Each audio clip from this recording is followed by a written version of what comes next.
Debunking Rose Kai on Saiki vs Goku. If you don't understand the context behind this, I made a video detailing possible reasons for why I believe Saiki would beat Goku. Rose Kai, my arch nemesis, who I hate oh so much, uploaded a 3-part series countering some of the original points I made. Rose, I'm disappointed.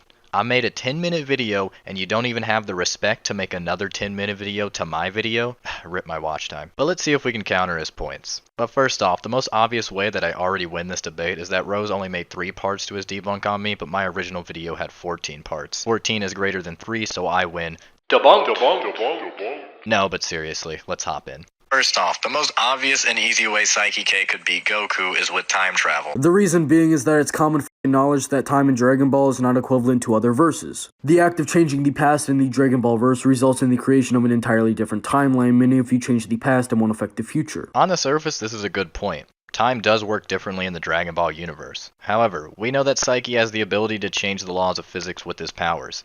Nothing is stopping Saiki from using his powers to travel back in time, change how time travel works in the DBZ universe, kill baby Goku and set the physics to work the same way as it does in his universe, and then kill baby Goku to erase present Goku, and then Saiki wins. This isn't even taking into consideration that Saiki is a gag character, and the laws of physics don't apply to him. The laws of physics in the serious Dragon Ball universe would mean that Saiki kills Goku and it creates a new timeline. But since serious logic obviously doesn't affect gag characters, as shown specifically by Arale in the Dragon Ball universe, we know Saiki would be able to do whatever he wants to Goku. Goku would just speed blitz him because Goku is so fast and Saiki is a human, he has to think to use his powers and blah blah blah. Okay, but so does Goku. Goku has a faster thought process than Saiki, meaning him requiring to think before blitzing Saiki is irrelevant. In order to move, an electrochemical impulse travels from neuron to neuron in your brain. For instance, the execution of moving your finger is made possible by the correlated cortex delivering the needed sensory information. Therefore, your brain operates at a faster speed than you can move. With an automated practice or rehearsed movement, your brain still works faster. Which is why, typically, if you have a neurological disorder, your movement will be delayed from the result of sensory intervention. This evidences that the speed of thought is faster than movement speed. And as such, since Goku has proven to move at much faster speeds than Saiki, his brain, or rather thought process, is also faster. And since the speed gap between the two characters is so large, the argument that Goku has to think to move parallel to Saiki is completely unreasonable. Goku will always beat Saiki 10 out of 10 times. This point can be boiled down to Goku fast and Goku think fast. I could also say this is the appeal to reality fallacy, but I did a similar thing in my video, so I'm not going to, because this can actually apply here. However, we're not given a quantifiable number on how fast people in the Saiki universe think.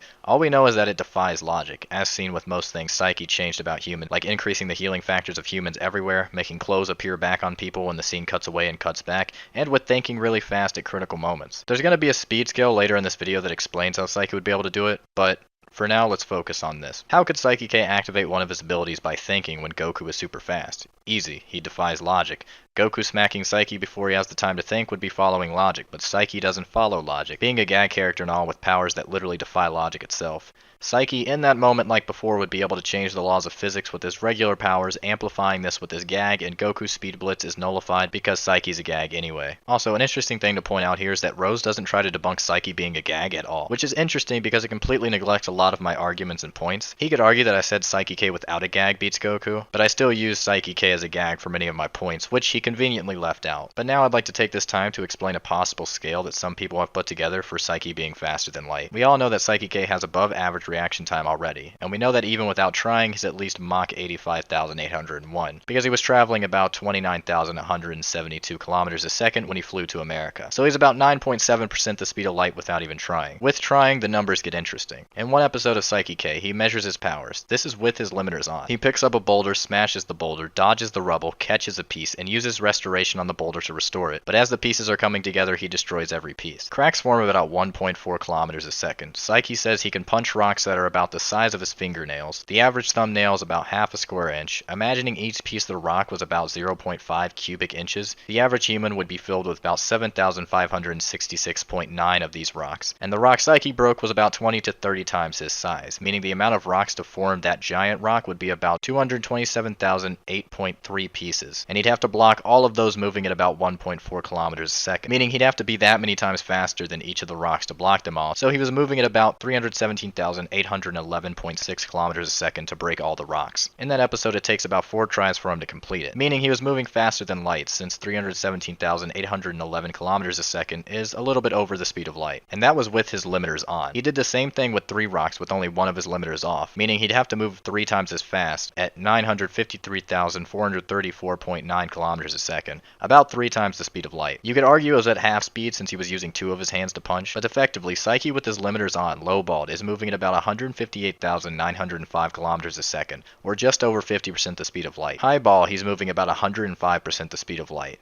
And that's with his limiters on. With one limiter off, he lowballs at about 476,717 kilometers a second, or about 150% the speed of light. Highball at about 300% the speed of light, and that's with one limiter off. That's the lowest of his highball. We know that Saiki with his limiters off is much more powerful than with them on. So much so that when he moves his head, he sends a boulder flying by accident, insinuating his powers are not only passive, so active without him needing to think, but exponentially more powerful than with his limiters on. So Saiki without both his limiters on is at least 300% the speed of light lowballed, and exponentially higher than that given what we know about the nature of his powers. So the idea that Saiki wouldn't be able to think faster than Goku speed blitzing is just wrong, because Saiki has shown lowballed that he is capable of thinking faster than light and reacting faster than light. This scale really doesn't matter because Saiki's a gag character, so obviously Goku speed blitzing him wouldn't matter anyway. He can walk into the fight with his glasses off and just stare down Goku. Goku gets turned to stone. Kusuo Saiki cannot turn Goku to stone even if he starts the fight with his glasses off. Let me explain. So first off, I need to explain Hack's resistance, which is commonly defined as a feat when a Hax fails to affect a character who should normally be affected. However, Dragon Ball Hack's resistance specifically is illustrated in a certain way,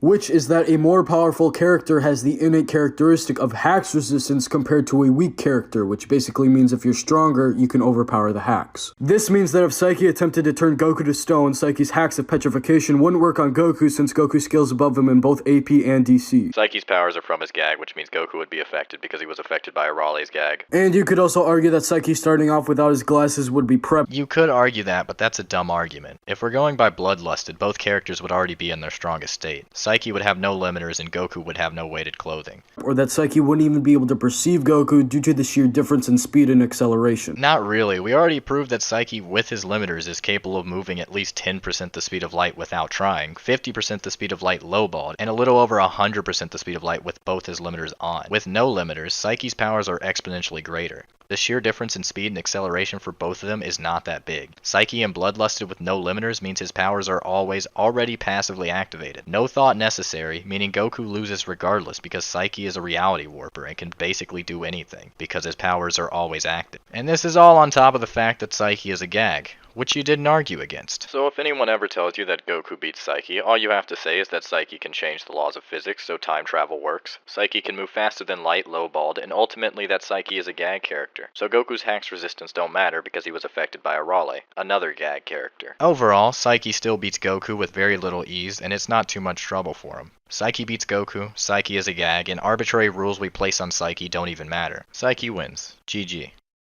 If you guys enjoyed, make sure you like the video, subscribe, join the Discord with the link in the description, and join my channel as a member if you want to support me even more. Thanks for watching, and I'll see you all next time.